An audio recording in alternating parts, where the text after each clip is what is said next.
रायजो राजा नोंथांमोन रायजो राजा नोंथांमोन मानोना बिटिसिनि सिङाव थानाय बड'लेण्डनि सिङाव थानाय 26टा जनगोष्ठी लोगोसे बर' रायजो राजाफोरा बुजिनो हाबाय आरो हमदांनो हाबाय रायजो राजा नोंथांमोन।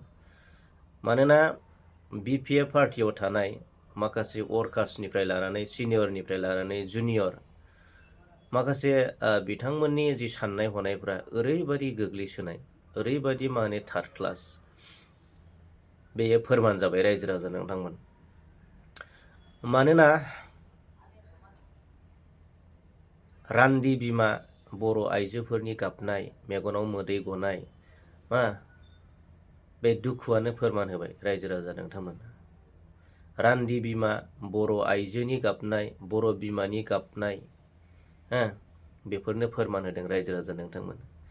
बिपिएफ पार्टिया जे माने स्किम दानग्रा आसनि दानग्रा आरो थगायसुला बियो 100% आरो थारैनो फोरमान होबाय आरो बेखौ रायजो राजाफ्रा बुजिबाय आरो बिनिखायनो रायजो राजाफ्रा दिनै सांग्रां जादों, दिनै जानजि खाफ्रादों बिपिएफनि हेंथायै रायजो राजा नोंथांमोन। दा जोङो बेयाव नुनो मोनबाय बिपिएफ पार्टिया रान्दि बिमा बर' आइजो दुखिया न'खरनि बर' आइजोफोरनो अनसुंथाइ होनो गारनानै बिथांमोननि रांखान्थि हालोदाव हेफाजाब होनो गारनानै बिथांमोननि गाज्रि अबस्थायाव मदद खालामनो गारनानै दिनै जाय 1250 थाखा मोनगासिनो दंमोन बे स्किमखौ दिनै दाननानै होबाय, अरुनदयखौ दाननानै होबाय।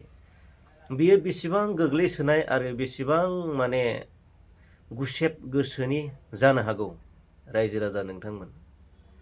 पावाराव फैदों होननानै गादियाव फैदों होननानैथ' बेबायदि खालामनायाथ' बियो बेसेबां गनायजाथावना, बेसेबां मानिजाथावना, बेसेबां माने लाजाथावना।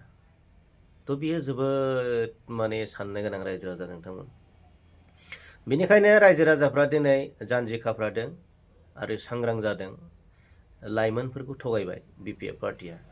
दिनै लाइमोनफोरनि मुङाव 2 लाख थाखा होगोन होननानै 100 कौटि स्किम लाबोदोंमोन।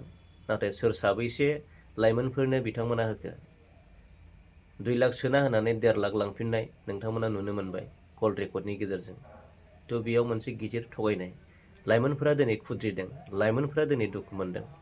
बिपिएफ पार्टिनि हेंथायै दिनै गसंदों, जानजि खाफ्रादों। मानोना दिनैनि बे मुगाया जेन जेट माने लाइमोनफोरनि मुगा आरो बबेबा राजखान्थिखौ बिनि डेम'ग्राफिखौ सोलायहोनोबा लाइमोनफ्रा माने एकदम इउनिटि जानांगोन, लाइमोनफ्रा खौसे जानांगोन, लाइमोनफ्रासो हागोन।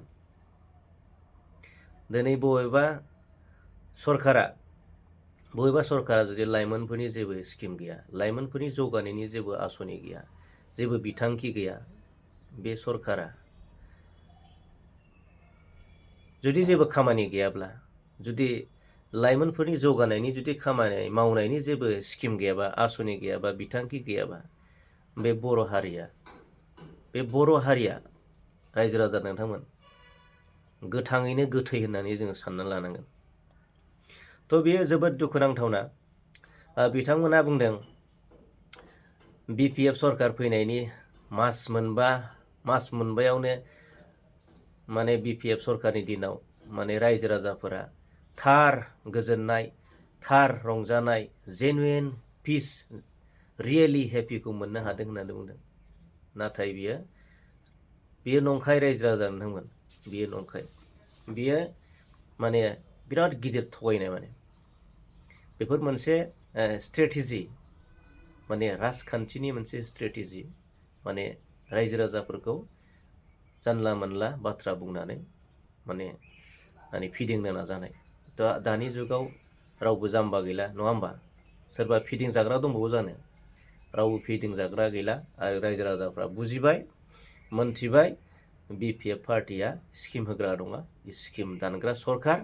थ' बिनि हेंथायै 2026 मायथाइनि बिधान सभा इलेक्सनाव बिनि फिननायखौ रायजो राजाफ्रा होनो थांगासिनो दं आरो बिथांमोना लानो थाखाय थियारि जानांगौ। बिनि फिननायखौ लानो थाखाय नेनानै थागोन। थ' रायजो राजा नोंथांमोन बे समाव जों आरो सावरायनो गोनां दङ, गोबां सावरायनो गोनां दं। मानोना जोङो दिनै BPF पार्टिया दिनै BPF मुंखौ दिनै बिसोर खोमाबाय। दिनै NDAजों एलायन्सआव थानानै BPF पार्टिया दिनै मोनब्रै सिटखौ हगारनानै होबाय रायजो राजा नोंथांमोन BJPनो। बिजनि, तामुलपुर, टंला, खैराबारि मोनब्रै सिटखौ हगारनानै होबाय।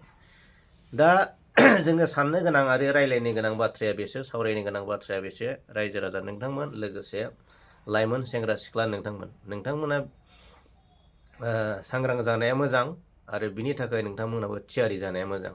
मानोना नोंथांमोना नुनो मोनदों बावखुंग्रि समस्थियाव जाय मानसिया आउट अफ BTCनि सासे माने केन्डिडेट, जायखौ जोङो बिक्रम रय होननानै जों मोनथिना मोनो, बिथाङा BTCनि थागिबि नङा, BTCनि सासे बाखिन्दा नङा आरो बावैसो साननि सिगाङावसो भटार जिथु भट होनो मोन्थायनि जिथु माबाखौ ट्रान्सफार खालामनायखौ जोङो नुनो मोनदों। थ' दा बावखुंग्रि रायजो राजानिसिम मोनसे खावलायनाय, मानोना नोंथांमोना बर' केन्डिडेट लुबैयो ना गुबुन हारिनि MLAखौ लुबैयो, केन्डिडेटखौ लुबैयो? बर' MLAखौ लुबैयो ना गुबुन हारिनि MLAखौ लुबैयो? दा बेयाव नोंथांमोना सायख'नो गोनां दं।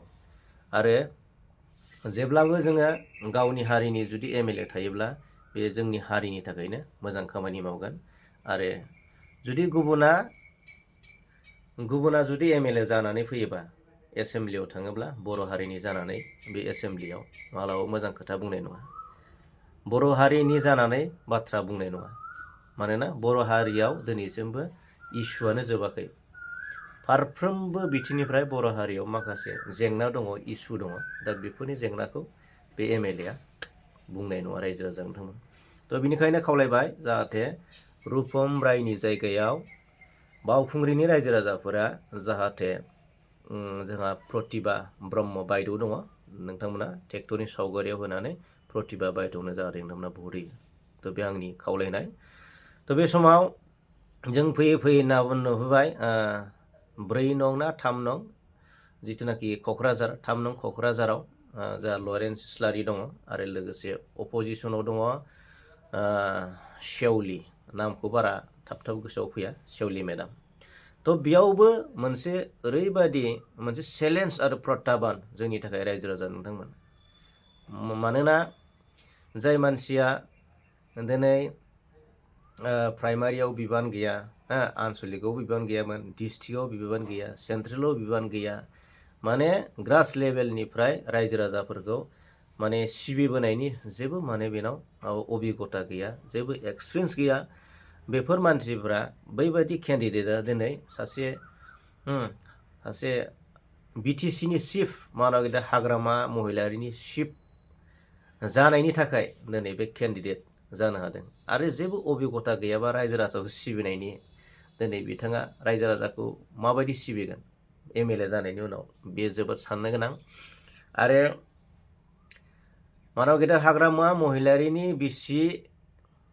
बिसि बिनिखायनो दिनै ओरैबायदि माने नोंथांमोना नुनो मोनबाय जिथुनाखि इलेक्सननि नमिनेसन, बे नमिनेसनाव माखासे माने प्रपारिटिफोरखौ डिक्लेयार खालामनांगौ। बिनिफ्राय जों मोनथिबाय 37 एकाउन्ट, 32 भेहिकिल्स माने भेराइटि, आरो लोगोसे ओरैबायदि लेन्ड प्रपारिटि दं, ओरैबायदि माने रिजर्ट दं, माने दामि ओरैबायदि माने हटेल दं। थ' ओरैबायदि लाक्जारिखा आरोना, माने BTCआव दा शेवलि मेडामनिख्रुइ रावबो माहाजोनानो गैया बुंनो थांबा रायजो राजा नोंथांमोन। थ' बिथांमोन बायदिया दिनै MLA जानानै रायजो राजानि मा सिबिगोन?